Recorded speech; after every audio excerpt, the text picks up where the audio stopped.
Right, then down the hill, got a nice view down to it. This is actually a water treatment site.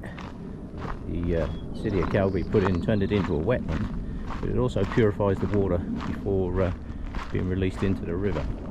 So it serves two purposes, which is always good. I have to go over here and get this tense picture. Ta-da! There's a nice fence. Yeah, down there in the bottom here, they turned this into a water treatment area. This was an old gravel pit years and years ago, and it instead of just like closing it off or whatever, or leaving it as a gravel pit, they actually turned it into a really nice park. So this is Dale Hodges Park, and I'll show you how the water filtration system and that works when we get down there. This is the storm flow into the treatment area. So what they have here is a settlement pond, which they've turned into a very nice duck pond.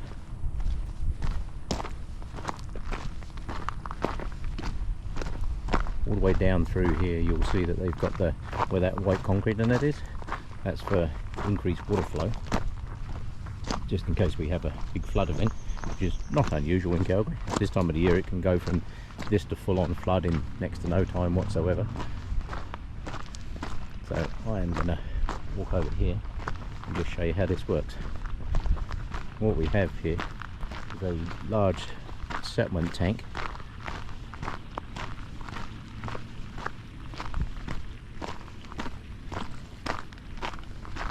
So the water flows in to this outer ring here, into the inner ring here, comes up through, and right in the middle there you'll see that there's a hole that goes down. So all the sediment and that builds up in here will settle into this tank first. This is just like a straightforward settlement tank. So it comes in down there into the settlement tank, goes down that hole in the middle where it filters through the gravel, and as it filters through the gravel it comes out through here. This extracts most of the solid and particulate matter as it comes down through, and then discharges slowly into this creek down through here. That's the first stage of filtration, and as you can see, it flows continuously. Very good system. More places should incorporate things like this because it creates natural wetland. This whole area that I'm about to show you is all created, and it's all done for filtration.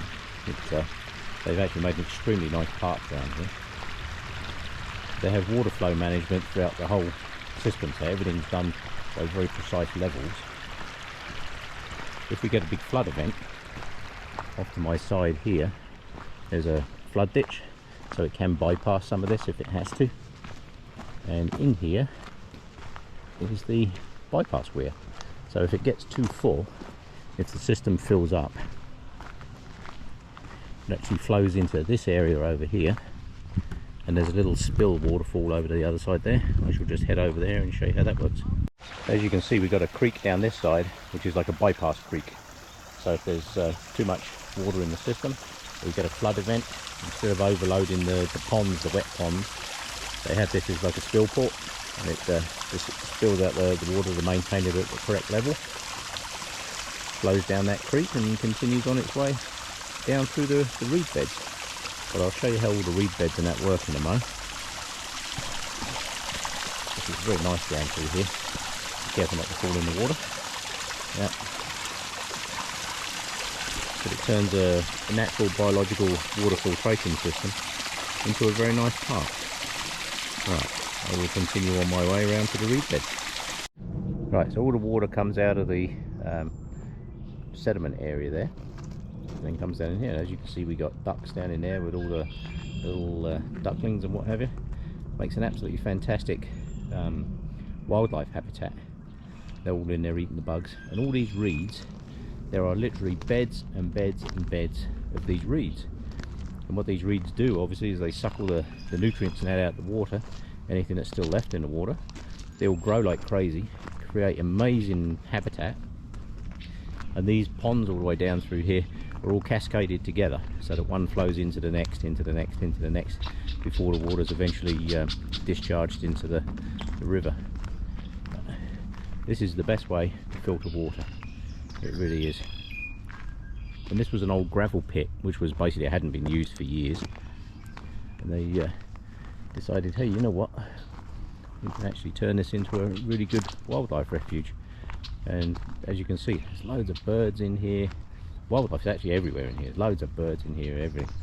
And it's filtering out all the nutrients and that are left in the water. Most of what comes in here is pretty clean anyway, but it's these plants, these reeds, certainly make a good job of it. Like I say, all of these are cascaded together so that one flows into the next. And it's absolutely an abundance of wildflowers down through here and everything. Over on my left hand side, that bypass creek that we saw, there is a creek that runs right up alongside here. I don't know whether we'll be able to see it down through here. So if there gets too much water for the system, instead of overloading the system, it flows down the creek.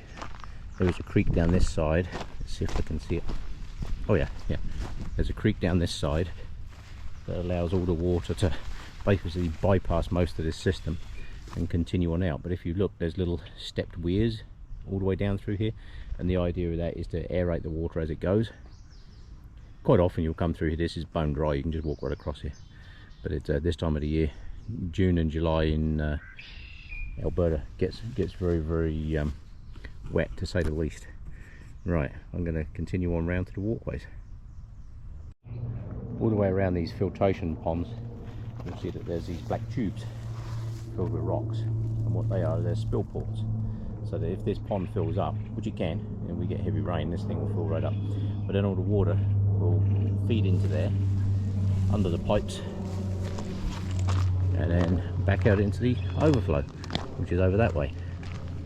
It actually makes for a very good filtration system. It's really brilliant. Whoever had actually designed this, it's very good. This is how urban water filtration should be done. Massive reed beds. Kills two birds with one stone. How to filter the water in an environmentally friendly way, how to control water flow, how to treat it before it goes into the river, because we got very strict standards on water treatment for being dumped in rivers. You can't just dump water in the river. That's never good. But all the way along here you'll find there's all kinds of little spill ports and what have you, so that should we get really heavy rains, which we probably will, it's stampede season, so 3 o'clock this afternoon it will actually pour it hard. It's like something you can set your watch by it. Every stampede season is exactly the same. Stampede in the morning, thunderstorms in the afternoon, and half hour after the thunderstorms it's all gone. Yeah. It's absolutely full of flowers and birds and all kinds of stuff. Right, actually made a really good, lots of good details on that around the park, lots of information. Right, I'm going to continue on round these areas over here. Right, all through this park you'll find all kinds of bridges and walkways, and all of these areas, they all flow into each other, and there's little walkways between them. So that one will flow into this one, and then it flows across into the next pond and so on, and they cascade their way downstream. So once the water's flowing, it's just flowing, and it filters out in all the different reed beds down through here. I couldn't even tell you how many species of bird I've seen so far. Loads of them. Yeah. If you're into photography and what have you for birds and things, this is a place to come. As you can see, the water level's up. They're like crescent shaped filter beds. And you can see several of them out there across the thing with a walkway in the middle. I'm going to head across that walkway in a minute and do some pictures across there. Right, just going to head out across some of these walkways here. Show the filtration ponds.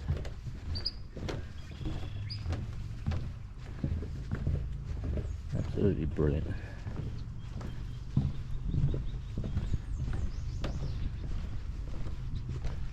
Urban planning at its best. Lots of nice walkways, good places for people to come. Creates a brilliant place for wildlife. As you can see, all these ponds along here, they're all crescent shaped, and one flows into the next, Fill them with reeds and willows. Hey presto, nicely filtered water. Plants will do. You can put all the chemicals and what have you. You can use all the different sulfates to set out settlements and that, like you would in a normal water treatment plant. But doing it this way, cleans it all up, creates natural environment. Birds and that love it. It's good areas for people to walk. I can tell the water's down a little bit because this next little half moon piece in the middle here, this is quite often underwater, so this bridge usually is sitting in water, so I know we're a little bit lower than normal, but they can regulate the water flow through here obviously. Yeah.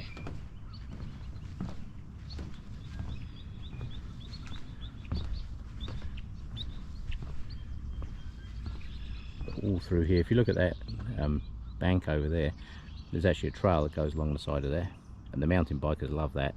Yeah, quite often you see people going up and down there on the mountain bikes. That's quite the trail. It's actually steeper than it looks. Yeah, they're like mud cliffs and that all along there, and those cliffs are absolutely full of birds. Yeah.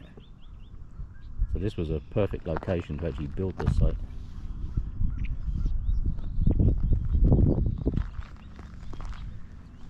As you can see, we've got lots of ponds flowing one into the next. Loads of wildlife in here. I can see loads of insects and bugs, ducks everywhere. It's great habitat for the ducks.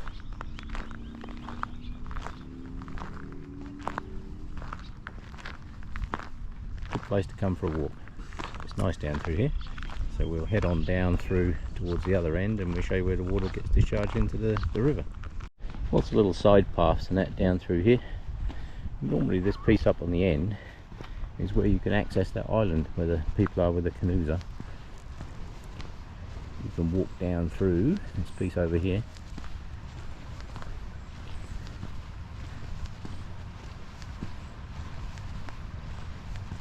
Since we had the floods in 2013, they've done a lot more management of the river. Yeah. You suddenly realise how powerful rivers are. Yeah. Yes. Normally you can walk right across this piece out onto that little island.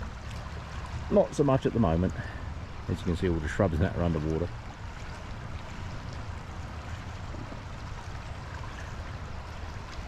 That is a good sound though.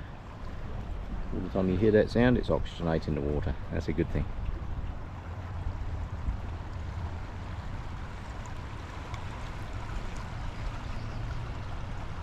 Alright, time to head on.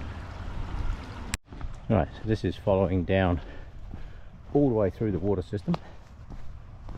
This comes all the way down through here, through all those many filtration ponds, and eventually comes out here. As you can see, this is part of the cycleway too. This is what they call the Calgary Greenway, which is a cycle path that goes literally right around Calgary, so that these people go by.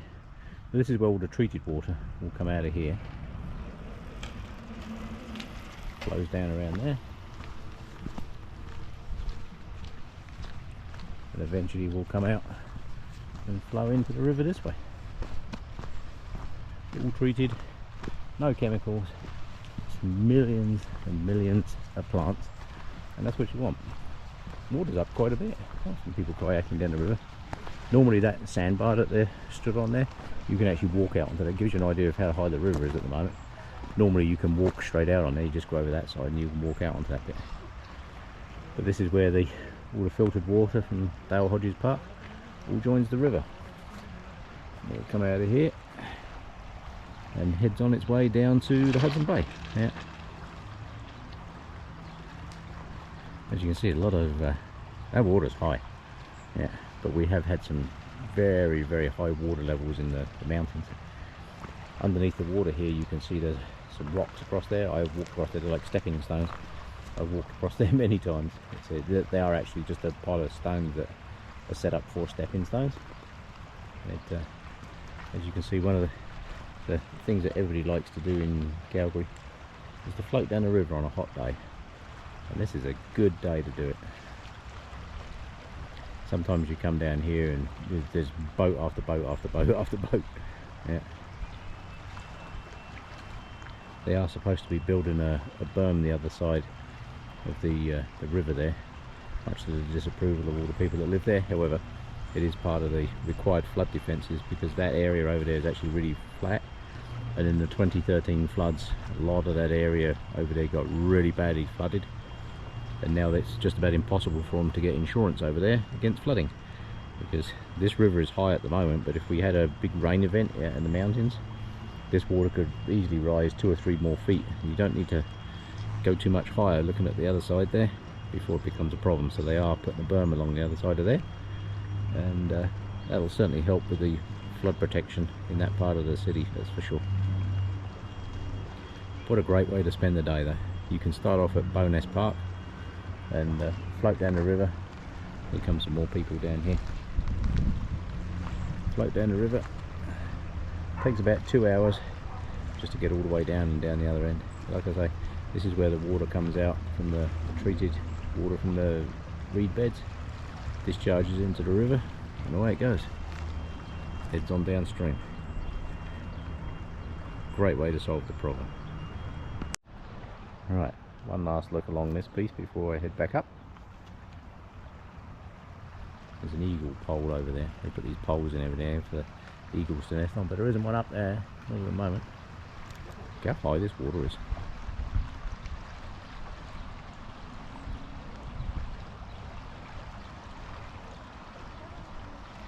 It's a good sound. You can see how high see all the shrubs and that out on the island there. That's normally an island. Yeah.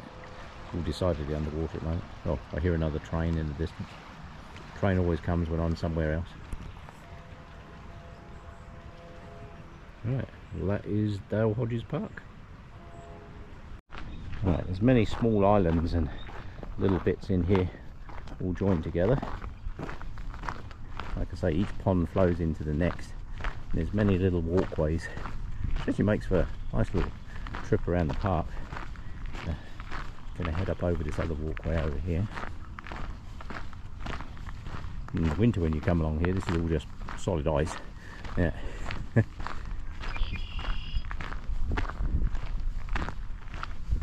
actually makes for a very pleasant walk around.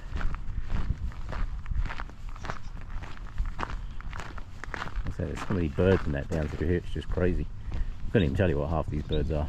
Yeah. Birds and dragonflies everywhere. Keep seeing lots of signs for coyotes too, because they'll be down here looking for ducks. Yeah.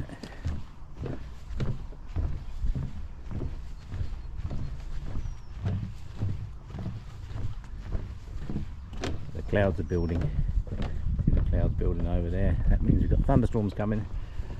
Usually about 3 o'clock in the afternoon. Look at these willows. These things grow so fast, but they're actually really good at filtrating water.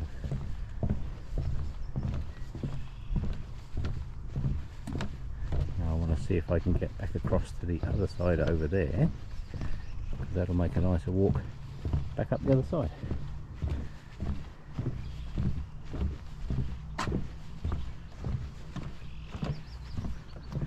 Right. Let's head back across and up the hill. There's lots of little sidewalks up through here as well, little paths that go off to the sides. This piece on the side here, this is the bypass channel, should the system get too full. This comes back up against the spill port at the end there, for the settlement tank. And if this doesn't make for a nice walk, I don't know what does. Oh, just washed over, tripping over roots. Yeah.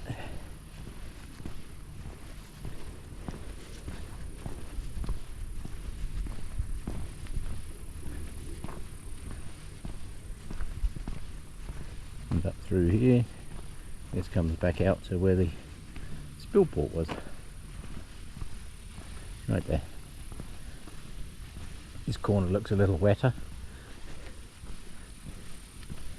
Let's see how this is going to work, or not. Oh, got some rock hopping.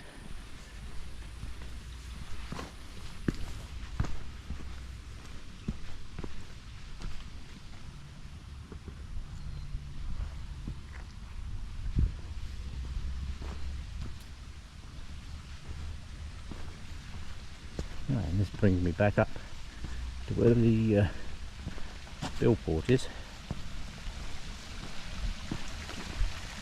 for the settlement tank.